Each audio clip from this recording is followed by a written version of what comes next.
पूरी दुनिया में पक्षियों की 10,000 से भी ज्यादा प्रजातियां पाई जाती है। सभी के वही दो पंजे, दो पंख और एक गर्दन होती है। लेकिन इन्हीं में से एक ऐसा पक्षी है जिसकी एक अलग ही पहचान है, जो आसमान का सीना चीर के हजारों मीटर ऊपर 120 किलोमीटर प्रति घंटा की रफ्तार से उड़ता है, जो खुद के कई गुना अधिक वजन के शिकार को भी अपने पंजों पे दबोचकर उड़ जाता है, और इसीलिए उसे पक्षियों का राजा कहा जाता है, जिसे हम बाज के नाम से जानते हैं। और एक बाज इतना ऊंचा मुकाम हासिल करता है अपनी ट्रेनिंग और अपनी पुनर्जन्म की वजह से। अगर आप भी इस दुनिया में एक मुकाम हासिल करना चाहते हैं तो एक बाज को बाज बनने का पूरा सफर आपको जानना बहुत जरूरी है, क्योंकि 25 से 30 की उम्र तक आने के बाद भी लोगों को रिस्क लेने से डर लगता है। लेकिन एक बाज की जीवन की शुरुआत ही रिस्क से होती है। जिस उम्र में बाकी पक्षियों के बच्चे सिर्फ ची ची करना सीखते हैं, उस उम्र में एक मादा बाज अपने बच्चों को पंजों में दबोचकर हजारों मीटर आसमान की ऊंचाइयों में उड़ जाती है, उसे ये बताने के लिए कि तेरा जन्म आसमान का सीना चीर के सबसे ऊपर उड़ने के लिए हुआ है। तेरा जन्म पक्षियों का बादशाह बनने के लिए हुआ है। जमीन से हजारों मीटर ऊपर ले जाकर मादा बाज अपने पंजों से उसे छोड़ देती है, और यहीं से शुरू होती है उसकी हाई रिस्क ट्रेनिंग। वो चूजा जमीन की तरफ तेजी से गिरने लगता है, थोड़ा नीचे आता है तो उसके पंख खुलने लगते हैं, नीचे आते आते वो अपने पंख फड़फड़ाने लगता है।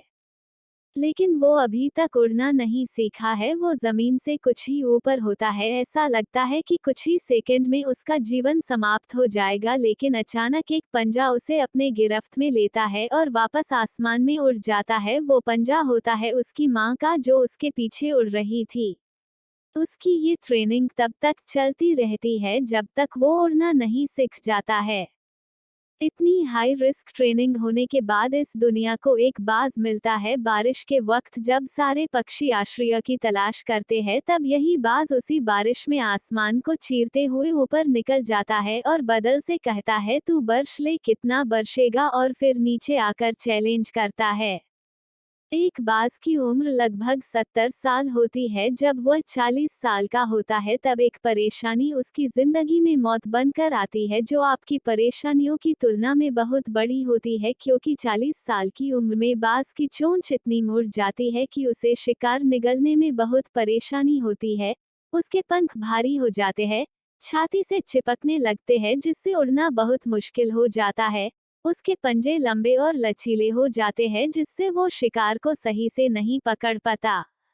अब उस बाज के पास सिर्फ 3 रास्ते होते हैं। 1. वो अपने शरीर त्याग सकता है। 2. गिद्ध की तरह छोड़े हुए भोजन पे निर्भर हो जाए।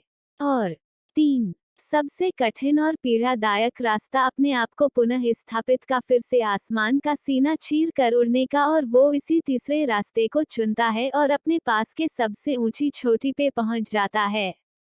वहां पर अपना घोंसला बनाता है और फिर शुरू होता है परेशानियों को जड़ से उखाड़कर आसमान में उड़ने का सफर। वह अपनी चोंच को एक चट्टान पर मार मार कर तोड़ देता है, लहूलुहान हो जाता है और इंतजार करता है नई चोंच के आने का। उसके बाद अपनी नई चोंच से अपने पंजों को काट देता है और फिर इंतजार करता है नए पंजों के उगाने का। उसके बाद वह अपने एक एक पंख को अपने शरीर से अलग करता है और फिर इंतजार करता है नए पंख उगाने का, और इस प्रक्रिया में उसे समय लगता है पूरे 5 महीने का। इन 5 महीनों के कड़ी तपस्या से एक बाज का पुनः जन्म होता है। वो फिर से तैयार हो जाता है आसमान का सीना चीर कर उड़ने के लिए। जो 3 रास्ते बाज के पास थे, वही 3 रास्ते आपके पास होते हैं, लेकिन कुछ लोग पहले रास्ते को चुनते हैं और परेशानियों के तले दबकर सुसाइड कर लेते हैं। ज्यादातर लोग दूसरे रास्ते को चुनते हैं। वो परेशानियों का बोझ पड़ते ही अपने लक्ष्य को छोड़कर एक नॉर्मल लाइफ जीने लगते हैं। और कुछ वो लोग भी होते हैं जो इस परेशानियों को लात मारकर अपनी मेहनत के दम पर बाज की तरह आसमान की बुलंदियों को छूते हैं।